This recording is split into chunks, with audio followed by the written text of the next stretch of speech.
Makanya di antara syarat Nabi, jadi Nabi itu sidik, amanah, tabligh, fatona. Fatona itu ada kecerdasan. Dulu Nabi ya sering dibully, jangan kira Nabi itu enggak sering dibully, sering juga Pak Rektor. Jadi ada unta itu kena kudis. Kudis itu ya jenis penyakit menular lah. Nabi dengan teori tawakalnya, Nabi itu punya dua teori, kadang pakai teori tawakalnya, kadang pakai teori preventif. Makanya Nabi pernah ngendikan kalau ada penyakit menular di situ, kamu jangan di situ. Itu pakai teori preventif. Tapi kadang Nabi pakai teori tawakal. Nabi menghentikan la adwa wala tiarut. Tidak ada penyakit menular. Terus orang-orang yang ya usil lah kira-kira gitu. Ada unta kena kudis dijejerkan yang waras. Ternyata yang waras ikut kudisen lah, ikut sakit. Senang orang ini. Ya Rasulullah ini saya jejerkan ternyata yang enggak tertular jadi tertular. Padahal engkau bilang enggak ada penyakit menular. Nabi jawabnya lucu. Faman a'dal awwalah. Kalau yang pertama ini tertular siapa? Dia dikira Nabi itu kalah karena melihat unta yang kedua. Ternyata Nabi enggak, ketika dipanggil ya Rasulullah ini unta agak gudikan, tak jejerkan yang kudisen, ternyata ikut kudisen. Berarti penyakit itu menular. Tapi Nabi jawabannya faman a'dal awwal. Lalu yang kena penyakit pertama tertular oleh siapa? Wah itu asli dari Allah. Ya maksud saya seperti itu kata. Ya itu yang dikatakan fatona. Jadi Nabi itu harus punya sifat apa? Fatona. Karena dengan kecerdasan itu Nabi bisa berargumentasi. Kayak tadi, ketika Fir'aun dikatakan Allah yang menuhani langit dan bumi, Fir'aun masih mengklaim dia Tuhan. Karena di mana-mana dia dituhankan. Tapi ketika diingatkan bahwa kamu anak seorang manusia, punya bapak, punya kakek, punya buyut, punya canggah kalau bahasa Jawa. Lalu kalau kamu yang Tuhan, dan Tuhan dimulai Anda, lalu mbah-mbah kamu Tuhannya siapa? Gak bisa jawab kan? Akhirnya banyak punggawa yang saat itu iman. Jadi iman itu bisa menghunjam kepada siapa saja termasuk yang orang-orang topnya Fir'aun. Sehingga ketika Fir'aun rapat Musa harus dibunuh besok, tangkap besok. Sebagian mereka itu membocorkan informasi itu. Datang ke Musa, tadi malam kita ikut rapat, keputusannya Anda dibunuh, maka larilah kamu. Itu barokahnya iman. Artinya ya karena logika Musa lebih masuk akal ya mereka lebih percaya sama Musa. Tapi gara-gara profesi ya tetap kerja dan yang mulai ribet tuh. mulai ribet jadi. Makanya kamu jangan tanya kaifa hukmul mukmin sing yukhfi imanahu, bagaimana hukumnya orang mukmin yang menyembunyikan imannya demi aman. Ya tidak usah kamu jawab, kalau kamu jawab boleh ini kok kayak pecundang, kamu jawab haram pernah terjadi itu. Wa qala rajulun mu'minum min ali fir'auna yaktumu imana. Ini khazanah ya, jadi saya mohon mengkaji Islam itu harus dengan sisi-sisi yang bisa difahami orang pinter juga orang bodoh. Kata Imam Ghazali banyak itu, karena hadatin itu harus difahami orang pinter juga orang bodoh. Terus contoh yang paling populer tentu sering saya utarakan masalah iddah. Iddahnya orang terceraikan itu 3 kali masa suci. Kalau menurut Abu Hanifah 3 kali masa haid. Orang pintar tahulah kalau perempuan sedang haid, menstruasi pasti sedang tidak hamil. Sehingga kalau dia sudah haid 3 kali ada kepastian tidak hamil. Kalau tidak hamil artinya apa? Nggak ada sperma dari zaut awal, suami pertama yang jadi anak dia. Padahal tujuan iddah adalah nanti kalau di hubungan suami istri sama suami kedua, jelas anaknya suami kedua. Tapi kalau andai kan tidak ada iddah kan malam hubungan suami istri, pagi bentrok cerai, terus kawin. Kumpul suami istri lagi, terus nanti anaknya itu anaknya siapa? Kan nggak jelas. Kalau sampean bisa klaim lewat DNA juga mungkin secara ilmu objektif Pak Rektor. Masalahnya juga bisa disuap kan? Saya sering dibantah orang-orang itu. Wah Gus DNA itu otoritatif karena gini-gini nggak mungkin bohong kamu. Ya DNA-nya nggak bohong, pegawainya bisa disuap kan? Kayak nggak tahu manusia apa nggak tahu Indonesia nggak tahu terus. Itu yang sensitif itu, yang mulai wilayah sensitif itu. Nggak tahu manusia apa kayak nggak tahu Indonesia. Manusia aja ya sudah. Berarti Anda sangat nasionalis. Jadi ribet kan? Maka dianjurkan ada iddah. Dengan iddah selesai berarti benar-benar perempuan ini baru atur rohmi, rahimnya steril dari unsur mani zaut awal. Dan kalau 3 kali masa suci itu artinya apa? Kira-kira 3 bulan. Kira-kira ya. Wal mutallaqatu yatarabbasna bi anfusina salah satu apa? Quru. Pertanyaannya kalau 3 bulan, andai kan tidak pakai teori ilmiah, menstruasi itu sudah teori ilmiah. Ada yang tanya ke saya, Gus kenapa harus sampai 3 kali, padahal menstruasi pertama pasti sudah ada hamil. Saya jawab, menstruasi pertama itu namanya keluar darah. Nggak ada jaminan kalau itu haid, bisa saja keluar darah karena kaget, karena kecelakaan, karena apa. Sehingga kalau misalnya perempuan diceraikan, Gus saya sudah haid. Yang jamin kalau itu haid siapa? Maksudnya keluar darah dengan makna tidak hamil. Biasa saja keluar darah kali ini faktor kaget ya, atau faktor kecelakaan. Tapi kalau sampai 3 bulan, karena per bulan haid sekali, itu meskipun haidnya keliru. Haid keliru itu misalnya sebetulnya itu enggak darah haid, tapi darah penyakit, istikhathah, kan tetap kelihatan. Masa 3 bulan enggak bleeding, Joro Jawa? Kan mesti bentuknya tubuh sudah berubah. Artinya kata ulama-ulama, agama ini nggak bisa hanya mengacu ilmu. Kalau mengacu ilmu haid sekali sudah cukup. Tapi kenapa harus 3 kali? Karena itu 3 kali orang awam tahu semua kalau itu sedang hamil atau tidak hamil. 3 bulan dari dicerai kan kelihatan kalau hamil ya bentuk tubuhnya sudah rubah. Kalau enggak, intinya agama ini harus agama yang mudah difahami orang pinter, juga difahami orang yang tidak pinter. Kayak tadi bulan tadi. Saya juga gak ngira kalau orang goblok jadi pinter itu. Jadi ini cerita ya. Jadi supaya kita meskipun di lembaga kampus, di lembaga modern, jangan lupa tradisi-tradisi kebodohan ya diabadikan lah kira-kira. Karena bodoh kadang ya penting. Makanya kalau cerita di dunia wali itu kaca, Anda boleh gak nerima cerita ini, tapi Anda harus percaya kalau kekuasaan Allah itu tidak terbatas. Kenapa orang Madura begitu mencintai kiai? Sebetulnya niatnya ya agak baik, tapi ya baik, nggak baik tapi baik. Ada santri itu Madura, dia saking percaya sama kiai itu ya khidmah, bikin teh, masakan kiai, mijetin kiai, pokoknya waktunya diberikan semua untuk kiai. Dan dia nggak pernah ikut ujian, apalagi ujian kelulusan disertasi dokter nggak pernah dia. Kalau sekolah nggak pernah ikut ujian. Sudah ya saya ridho jadi orang bodoh, sementing ikut jenengan. Suatu saat orang ini mati. Kiainya tuh pusing, waduh mati. Ini di dalam alam mimpi itu, kamu boleh gak percaya, nggak wajib percaya memang. Ini kan ada akidah, jadi tidak wajib percaya. Ditanya sama malaikat, Marabbuka, Tuhan kamu siapa? Jawabnya lucu, malaikat kamu itu gimana? Di mana-mana tanya sama orang pinter, orang bodoh kok kamu tanya?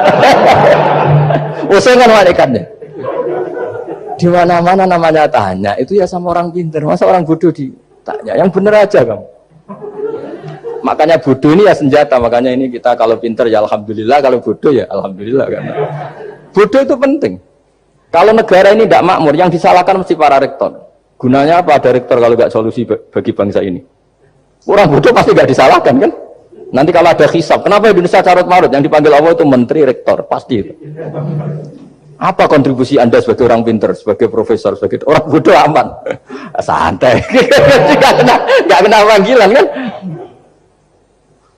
Karena ada harus bertanggung jawab. Akhirnya terus malaikat tanya, lalu yang pinter siapa? Yang di atas itu, kiainya yang nalkin itu, yang di atas itu. Walhasil kiainya itu karena wali itu dengar. Ya cung bodoh kok terus nganti wis mati. bodoh kok kamu bawa sampai mati. Jadi kadang orang bodoh itu ya pinter tadi. Malaikat tuh kamu itu gimana? Di mana-mana tanya itu ya sama orang pinter. Orang bodoh kok kamu tanya.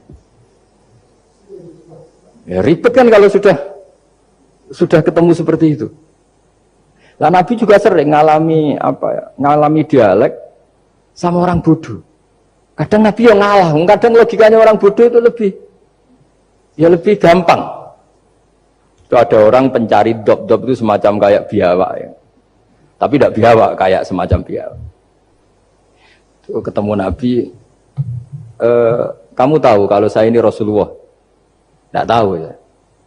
Ya kamu harus iman kalau saya ini Rasulullah. Hatta yu'mina laka hadad dhabban. Ya kalau hewan ini iman sama kamu ya saya iman. Ribet kan ukurannya itu. Waduh, untung Nabi betul. Terus Nabi tanya, Dok, kamu tahu kalau saya Rasulullah? Terus Doknya saat itu bisa bicara asyhadu annaka Rasulullah, terus baru iman. Imannya tanya, kenapa kamu iman sama Rasulullah? Hewan aja tahu kalau dia Nabi, apalagi manusia. Sehingga di masyhur itu di acara-acara kita kalau wadzabu wal ghazalah yasyadani laka bir risalah itu wadzabu wal ghazalah yasyadani laka bir risalah. Sehingga nah, kekeliruan kita, saya sering ngomong di mana-mana, matur di mana-mana. Masyarakat Indonesia mayoritasnya tetap yang enggak pinter. Orang Islam mayoritas yang enggak pinter. Lalu orang enggak pinter ini diabaikan sehingga mereka tidak jadi energi yang luar biasa untuk mengawal Islam atau mengawal Indonesia. Itu keliru menurut saya. Menurut saya orang-orang yang nggak pinter pun itu punya nurani. Zaman kita dijajah Belanda, itu tidak semua orang rektor, tidak semua orang profesor, tidak semua orang kiai, tidak semua orang alim. Mereka orang-orang yang nggak terpelajar, tapi tetap tahu caranya melawan apa? Belanda, melawan penjajah. Karena tadi manusia ini diciptakan itu sudah punya pengetahuan. Seperti mukadimah dibaca Pak Rektor, Iqra wa rabbukal akram alladzi 'allama bil qalam 'allamal insana ma lam ya alam. Jadi bawaan manusia itu akan tahu untuk sesuatu yang perlu diketahui meskipun dia orang bodoh. Saya lagi meskipun mereka orang apa? Orang bodoh. Nah, di sini ini Islam datang yastawi fistifadatiha fistifadati syariah ar-rijal wasibyan, bahwa ukuran kebenaran itu adalah siapapun mudah tahu. Bahwa angka 2, angka 3, angka 5 itu adalah far'ul wahid. Cabang dari angka 1. Fal aslu huwal wahid, yang asli adalah angka 1. Dan 1 ini harus 1. 0, itu ditemukan untuk setelah ada angka 1. Jangan keliru kamu. Tanpa ada angka 1 tidak ada 0. 0, ada gunanya kalau ada 0,1. Misalnya ada orang bilang, tapi kan ada 0,5. Tetap saja harus ada angka 1. Enggak bisa. Kamu bayangkan 0,5 kan karena ada 1. Artinya apa? Kamu bilang separuh dari 1, tapi itu pun karena sudah ditemukan aljabar. Makanya kalau dalam matematika Arab, mungkin di sini banyak orang eksak. Kalau matematika Arab itu mudah sekali Pak. Orang Arab itu nggak mau bilang 2,5. Misalnya zakatnya tijarah itu 2,5. Itu kan kalau kita zaman SD kan garap porogabit. Itu orang Arab nggak mau. Saya pernah cepet-cepetan garap matematika, yang ahli matematika sama saya itu cepet saya. Karena saya pakai matematika bodoh. Justru itu gampang. Kalau orang Arab cara berpikir gini, kalau bilang 2,5 itu rubul usur, apa? Rubul usur. Dari rubul usur gini, 1/4 dari 1/10. Jadi misalnya 100 1/10-nya berapa? 10. Setelah 10, 1/4-nya berapa? 2,5. Jadi bertahap, rubul usur. Sehingga misalnya gitu, 1 juta kan angkanya nolnya kan 6. Kalau kamu porogabit 2,5 kan kuweselen dia porogabit. Kalau orang Arab gampang, 1 juta, 1/10-nya berapa? 100, 1/4-nya 25, berarti 2,5-nya 1 juta, 25.000. Orang Arab bilangnya rubu'ul usur. 1/4 dari 1/10, jadi di 1/10-kan dulu, baru di 1/4. Jadi lebih cepat. Sampai pakarnya tanya, Gus kok bisa gini? Wah, aku anak kiai ngawur. Saya ini makanya banyak orang pesantren itu pintar matematika. Sebetulnya matematika model ya sebenarnya kayak agak model bodoh itu. Tapi itu gampang, orang awam gampang.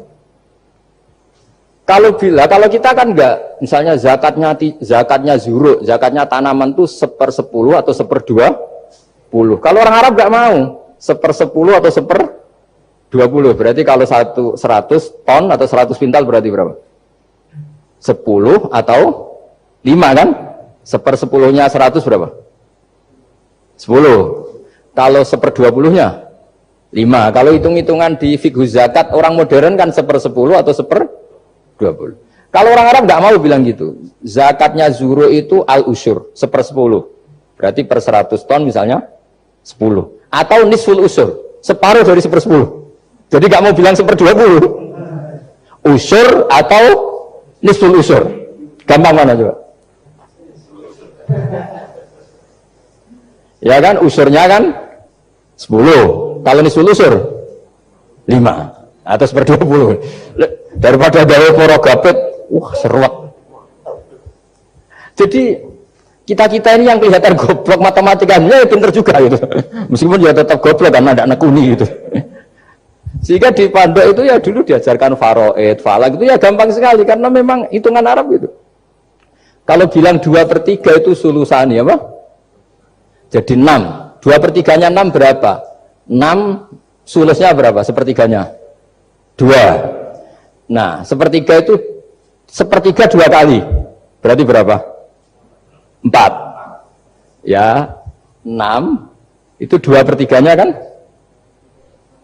Pokoknya bahasa Arabnya sulusan. Kalau orang terjemahnya berapa? Kalau orang 2 kali sepertiga.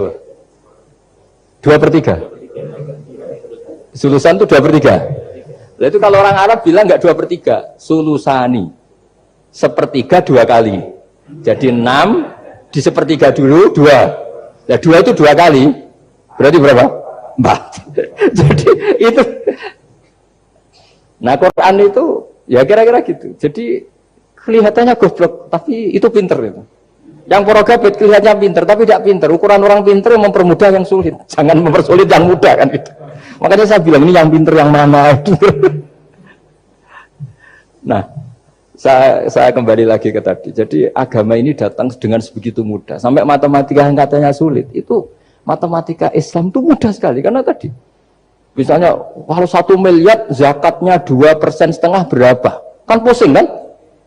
Tapi kalau kamu pakai teori rubul usur 1 miliar, usurnya 100 juta. Seperempatnya 25 juta. Berarti per 1 miliar.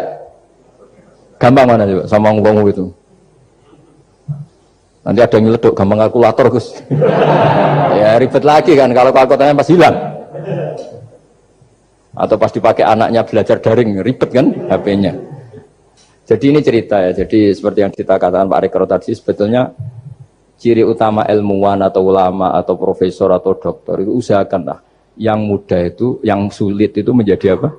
Mudah. Yuridu wa bikumul yusra wa la yuridu bikumul usra. Sehingga kata Imam Alamudi, dia menjadi wali besar itu justru karena belajar tauhid. Yang dari belajar matematika tadi, dari matematika, dia tahu bahwa angka berapapun jumlahnya itu binisbat ilal wahid, itu semuanya nisbatul far'i ilal asli. Semua itu cabang dari satu. Alam ini kayak apa besarnya, apa Mars, ada Jupiter, tetap semuanya nisbatnya ke Allah adalah nisbatul far'i ilal asli. Semua itu diciptakan oleh pokok yang satu, yaitu Allah Subhanahu wa ta'ala. Saya kira demikian. Assalamualaikum warahmatullahi wabarakatuh.